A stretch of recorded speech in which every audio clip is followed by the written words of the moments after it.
everyone, welcome back to another episode of Webtech Tutorial. In today's video, I'm going to show you how to change your age on TikTok. Before beginning, if you are not subscribed to our channel yet, hit the subscribe button and press the notification bell icon so that you'll never miss another update from us. You might have accidentally added false information about yourself while entering your date of birth information on TikTok during the sign-up process. And if you'd like to change your age on TikTok, then let me tell you that there is no direct way of changing age on TikTok. To change your age on TikTok, go and tap open your TikTok application first, and if you are logged into your account, log out of it. Now, from the home screen, go to the Me button at the bottom right in order to log out, and from your profile page, tap on the three dots at the upper right corner.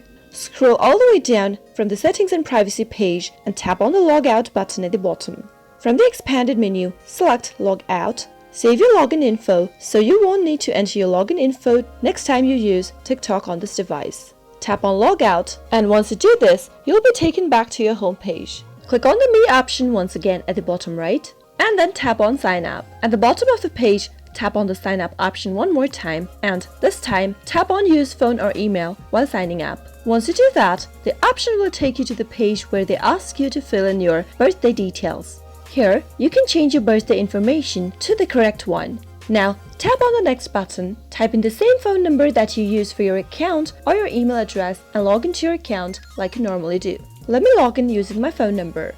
Tap Send Code, complete the verification puzzle, wait for the 6-digit code, and once you do that, you'll be logged into your TikTok account, but this time with the updated birthday information. That is how it is done. I hope you found the video to be helpful. If you did, go ahead and give us a thumbs up. Comment down below in the comment box if you have a question or a feedback for us. I'll soon be back with more tutorial episodes. Goodbye till then.